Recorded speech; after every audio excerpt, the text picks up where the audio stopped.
मंदिर में दाना चुगकर चिड़िया मस्जिद में पानी पीती है। मैंने सुना है राधा की चुनरी कोई सलमा बेगम सीती है। एक रफ़ी था महफिल महफिल रघुपति राघव गाता था। एक प्रेमचंद बच्चों को ईदगाह सुनाता था। कभी कन्हैया की महिमा गाता रक्सान सुनाई देता है।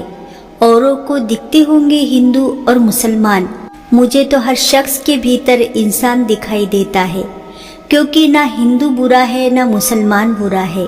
जिसका किरदार बुरा है वो इंसान बुरा है। चलो आज मैं बहुत ही सुंदर शिक्षाप्रद कहानी सुनाऊंगी जो हम सब के जीवन से जुड़ी है। एक अतिश्रेष्ठ व्यक्ति थे।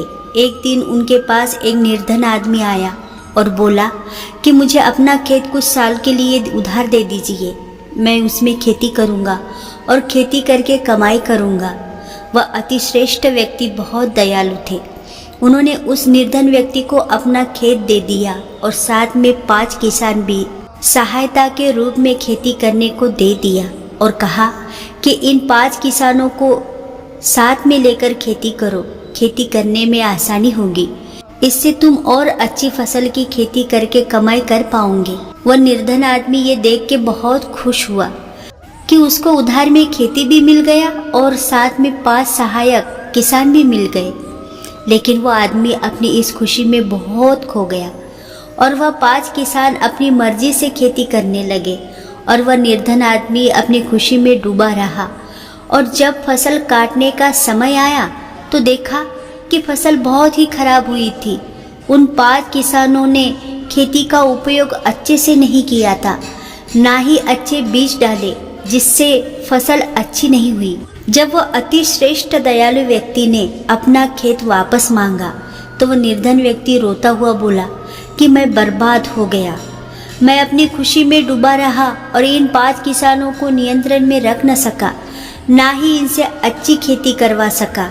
अब यहाँ ध्यान दीजिए, वह अति श्रेष्ठ दयालु व्यक्ति है भगवान, निर्धन व्यक्ति है हम, खेती है हमारा शरीर, 5 किसान हैं हमारी इंद्रियां, आँख, कान, नाक, जीभ और मन। प्रभु ने हमें यह शरीर रूपी खेती अच्छी फसल यानी अच्छे कर्म करने को दिया है और हमें इन 5 किसानों को अर्थात इंद्रियों को अपने नियंत्रण में रखकर कर्म करने चाहिए, जिससे जब वो दयालु प्रभु जब ये शरीर वापस मांगकर हिसाब करे तो हमें रोना ना पड़े। मन मैला तन उजला बगुला कपटी अंग, तासो तो कौवा भला तन मन कहिए रंग। अर्थ, बगुले के शरीर की भांति जिसका ऊपर से तन तो उजला है और अंदर से मन मैला है, उनसे तो अच्छा कौवा है जो तन मन दोनों से एक ही समान है। भगवान श्री कृष्ण कहते हैं, जो मनुष्य सबसे ज़्यादा दुख करता है और अपने भाग्य पर रोता है, उस मनुष्य का अंत मन बहुत सच्चा होता है। और ऐसे मनुष्य पर भूल कर भी उसका अपमान मत करना, क्योंकि वो तो माफ़ कर देगा पर मैं कभी भी माफ़ नहीं करूँगा।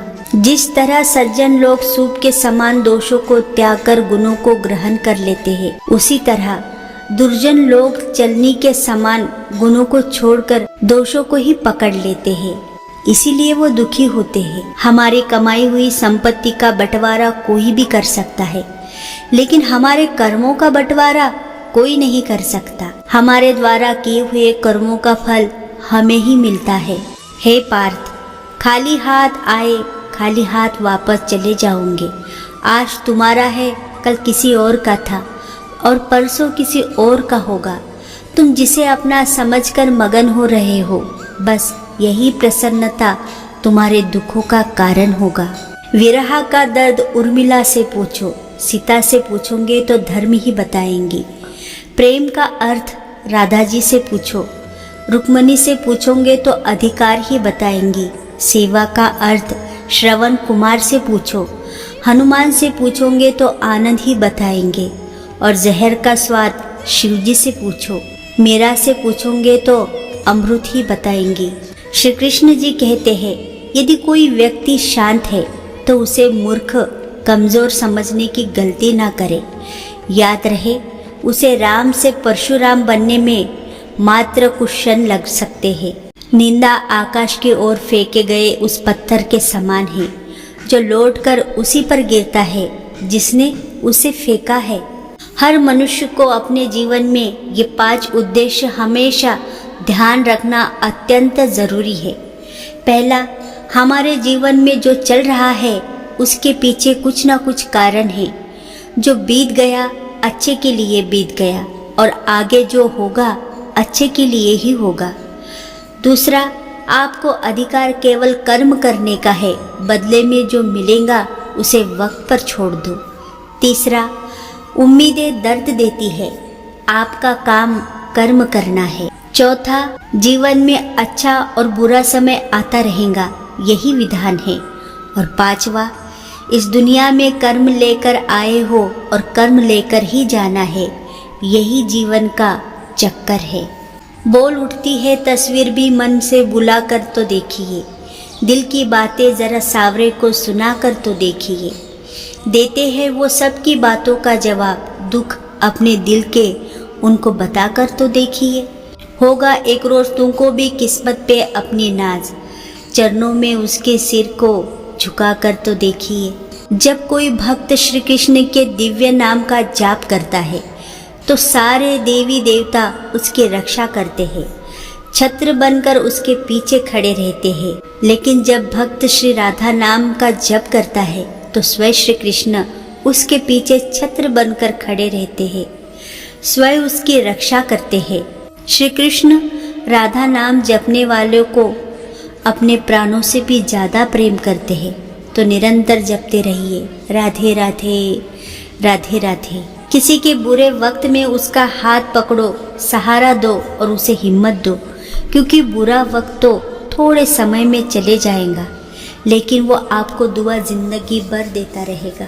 कर्म का धर्म से अधिक महत्व है, क्योंकि धर्म करके भगवान से मांगना पड़ता है, पर कर्म करने पर भगवान स्वयं फल देता है। याद रखिए, षड्यंत्र से सफलता प्राप्त हो सकती है, श्रेष्ठता नहीं। श्रेष्ठता के लिए गुणों का होना आवश्यक होता है। सुकून उतना ही देना मालिक जितने से जिंदगी चल जाए, औकात बस इतनी देना कि औरों का भला हो जाए। रिश्तों में गहराई इतना हो कि प्यार से निभा जाए, आंखों में शर्म इतनी देना कि बुजुर्गों का मान रख पाए। सांसें पिंजरे में इतनी ही हो कि बस नेक काम कर जाए, बाकी उम्र ले लेना कि औरों पर बोझ न बन जाए। परमात्मा ने आपको सबसे अलग बनाया, इसलिए दूसरे के जैसे बनकर अपनी वास्तविकता को नष्ट मत करो। जीवन का एक कड़वा सच ये भी है कि आपकी कीमत तब होगी जब आपकी ज़रूरत होगी। योग्यता एक कर्म से पैदा होती है, जन्म से हर व्यक्ति शून्य होता है। जब इंसान करवट लेता है तो दिशा बदल जाती है, और जब वक्त करवट लेता है तो दशा बदल जाती है। खुशी से संतुष्टि मिलती है और संतुष्टि से खुशी मिलती है, परंतु कर्म बहुत बड़ा है। खुशी थोड़े समय के लिए संतुष्टि देती है और संतुष्टि हमेशा के लिए खुशी देती है। लोग आपकी प्रशंसा करते हैं या निंदा, इसकी चिंता छोड़ो। सिर्फ एक बात सोचो कि आपने अपनी सभी जिम्मेदारियां ईमानदारी से निभाई कि नहीं, क्योंकि आपको लोगों की नज़र में नहीं, परमात्मा की नज़र में महान बनना है। पहाड़ चढ़ने वाला व्यक्ति झुककर चलता है और उतरने वाला अकड़कर चलता है। कोई अगर झुककर चल रहा है मतलब ऊंचाई पर जा रहा है, और कोई अकड़कर चल रहा है मतलब नीचे जा रहा है। जब जल गंदा हो जाता है तो उसे हिलाते नहीं, शांत छोड़ देते हैं। धीरज रखते हैं, गंदगी अपने आप नीचे बैठ जाती है और साफ जल अपने आप ऊपर आ जाता है।